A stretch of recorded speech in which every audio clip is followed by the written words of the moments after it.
करनाल के हनुमान कॉलोनी की है, जहां पर एक दुखद खबर सामने आई है। खबर ये कि शादी का चोला पहनकर यहां पर दुल्हन इंतजार करती रही, लेकिन दूल्हा जो है बारात लेकर नहीं पहुंचा। वजह क्या है ये भी हम आपको बताएंगे। उससे पहले हम दुल्हन से ही बात कर लेते हैं कि आखिर वजह क्या थी कि ऐन मौके पर जो दूल्हा है वो बारात लेकर नहीं पहुंचा। क्या नाम है आपका? हीना। तो क्या वजह रही कि ऐन मौके पर जो दूल्हा है बारात लेकर नहीं आया? वजह ये है कि उनको दहेज चाहिए, उनको क्रेटा गाड़ी चाहिए, 15 लाख रुपए 5 लाख रुपए नगद चाहिए उनको। हाँ जी, दहेज की वजह से भी बारात हाँ जी, दहेज की वजह से ही बारात लेके नहीं आई, इसीलिए बस यही वजह है और कोई वजह नहीं है। पहले आपसे बात हुई थी इस बारे में? हाँ जी, नहीं दहेज के बारे में तो कोई बात नहीं। पहले तो यही कहते रहे कि हमें सिर्फ लड़की चाहिए और कुछ नहीं, सिर्फ यही बात थी। ऐन मौके पर ही मना कर दिया? हाँ जी, ऐन मौके पर मना करा उनको। इसके अलावा दहेज के अलावा कोई और वजह बताइए। नहीं, और कोई वजह नहीं, बस दहेज का ज्यादा वो है। तो आप क्या मांग करती हैं?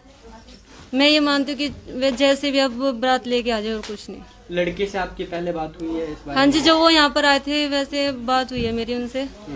हाँ जी, उन्होंने ये कहा था कि भाई मैं तुझे पसंद हूँ और भाई आप बता दो, मगर मुझे कोई प्रॉब्लम नहीं है, आप मुझको पसंद हो बस। कहाँ से आनी थी बारात? ये सेक्टर 6 से, फूसगढ़ रोड से। फूसगढ़ रोड हाँ से। जी। तो अब आपसे जब बारात लेने तक नहीं आए तो अब आपसे कोई आपकी बात हुई उनसे कोई? नहीं, वैसे हमारी कोई बात नहीं उनसे। तो फोन सब बंद कर? हाँ जी, फोन स्विच ऑफ किया, किसी का फोन नहीं उठा रहे थे वैसे भी वो कई दिनों से भी, और अब फोन बंद कर दिया आज। उनके परिवार वालों से या आपके माता पिता से कोई बात हुई हो या पड़ोसियों से नहीं मिली हो? नहीं, वैसे तो 2-3 दिन से मतलब कोई वो फोन नहीं उठा रहे हैं वैसे तो हमारा किसी का भी, और अब आज उन्होंने फोन स्विच ऑफ कर दिया। शादी की डेट आज फाइनल की गई? हाँ जी, हाँ जी। तो पुलिस की शिकायत की गई है? हाँ जी, आइए पुलिस मौके पे। हाँ जी।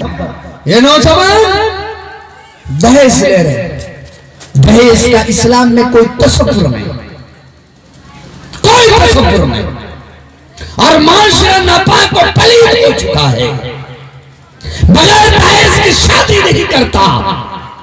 जैसे मंडियों में बकरियां, बैल, भैंस, पाड़े, बछड़े बिका करते हैं, आज के माँ बाप अपने बच्चों की वैसी बोलियां लगा रहे होते हैं, वैसे बोलियां लगा रहे होते हैं। कभी आपने सोचा आप जो ये कर रहे हो आपका नबी खुश हो रहा है? खुश हो रहा है? अपनी बेटी का जब निकाह मेरे नबी ने फातिमा ज़हरा का अली के साथ मुकर्रर फरमाया, मेरे नबी ने क्या उसे दहेज दिया? 2 तकिया, 1 मस्कीसा, 1 गद्दा जिसमें खजूर की छाले भरी हुई थी। खजूर का दरख्त देखे ना, उसकी छाले भरी थी। और ये इसलिए दिया कि अली भी मेरे नबी के घर रह रहे थे। अली रज़ी अल्लाह तआला अन्हु के वालिद का कब बचपन में इंतकाल हो गया, तो जिम्मेदार थे, इसलिए ये दिया। और आप ले रहे हो, उन्हें शर्म नहीं आती कि अपने बच्चों, यार आपके बच्चों की कीमत लाख रुपए, आपके बच्चे की कीमत 10,000 2 लाख रुपए है, एक अपाची गाड़ी है। क्या आपने सोचा आपका नबी खुश होगा? खुश होगा? धुतकार दिए जाओगे मीज़ान अदल पर, धुतकार दिए जाओगे जामे कौसर पर। मेरे बुजुर्गों, इन चीजों से बचे। नौजवानों, तुम तो बचो, तुम तो बचो। माँ बाप अगर कहते हैं दहेज लेना है, कहते हैं तेरा मैं घर छोड़ दूंगा, लेकिन मैं दहेज की एक कौड़ी भी अपने घर नहीं ला सकता, क्योंकि इससे मेरे नबी का कलेजा दुखता है। अगर मेरे नबी चाहते दहेज में ओहद पहाड़ के बराबर सोना खर्च कर सकते थे कि नहीं? अल्लाह ने कहा नबी बोलो, ये जो हर पहाड़ नजर आ रही है सोना की बना दे। मेरे नबी ने कहा नहीं चाहिए। अगर मेरे नबी चाहते फातिमा ज़हरा के निकाह में अर्शे मुअल्ला से और फरिश्तों से आसमान नाजिल होते उसकी बारात में, लेकिन नहीं, उम्मत को सबक देना था, उम्मत को सबक देना था। अगर तूने दहेज को अपनाया, बच्चियां फांसियां लगकर मरेंगी, बच्चियां जहर खा करके मरेंगी। आज वही माशरे में हो रहा, जो तक नहीं नींदता इन मुसलमानों को, क्या तुझे मरना नहीं?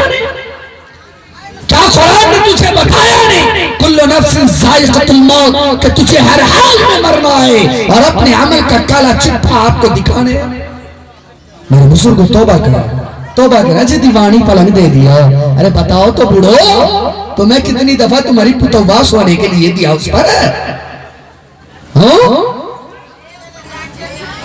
अजी अलमारी दियो, फ्रीज दियो, हीटर दियो, वो गीजर दियो, बता तो सही है।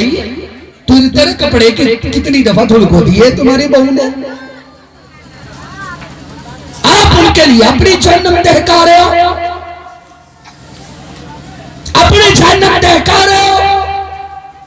याद रखो, किसी की आंसू बहाकर आपने जहेज के रकम लिया है, उस घर में सुकून नहीं आ सकता।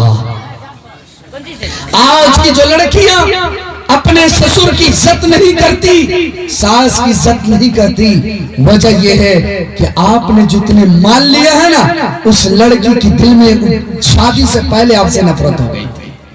बेटी आपके घर में आपने देखा है, सब कहते जी ने खुशी से दिया। अरे भाई खुशी से कोई 2 दिन पानी खिलावे, तुझे खुशी से 1.5 लाख की गाड़ी दे दिया। शरीयत ने कहा कि बेटी से बढ़कर दुनिया में कोई जहेज नहीं होता। उससे क्या बड़ी है, उसने पाल पोस के जवान करके तुझे सौंप दिया उसकी जिंदगी को। इससे बढ़कर और क्या हो सकता है? और क्या हो सकता है? मेरे बुजुर्गों, जहेज से अपने आप को बचाएं। याद रखें, याद रखें, बच्चियां फांसियां लगा लगा के मर रही है, गैरों के साथ भाग रही है। ये सिर्फ 2 महीने के अंदर 2300 मुसलमान लड़कियां अपने ईमान और यकीन को छोड़कर मूर्तियों की पूजा करने के लिए गैर मुस्लिमों के साथ भाग गई। उसकी वजह यह थी कि बाप को जहेज देने के लिए पैसे नहीं थे। बताओ, जहेज लेने वालों, कल कयामत के दिन मीज़ान अदल पर मुजरिम बन के खड़े किए जाओगे कि नहीं? खड़े किए जाओगे कि नहीं? ये रस्मों को खत्म करें, ये रस्मों को आप अपने घर से खत्म करें, खत्म करें इन रस्मों को। तो मुझे कुछ नहीं लेना, जिंदगी रहा तो हम बहुत कुछ अपने हाथ से करेंगे। लाख रुपए ले रहे रुला करके, बताओ कितने दिन उससे कौन से कारोबार कर लेते हो आप? उसी दिन खत्म होती है। इसलिए मेरे बुजुर्गों, जहेज से तौबा करेंगे इंशाअल्लाह, करेंगे इंशाअल्लाह, कि सिर्फ यहीं तक लाओ। अभी मेरे पास एक मसले आए, पंचायत बैठी, मुझे भी बुलाया गया, मैं वहां पर गया, मैंने लड़के और लड़की दोनों का बयान लिया। एक और किस्से हुए थे, लेकिन एक और किस्से जो अभी गुजरा, 2 दिन पहले के किस्से ये मैं बता रहा हूं। मुझे भी बुलाया गया, पता ये चला कि वो सास की और ससुर की कुछ भी इज्जत नहीं करता, खाना भी बना के नहीं देती।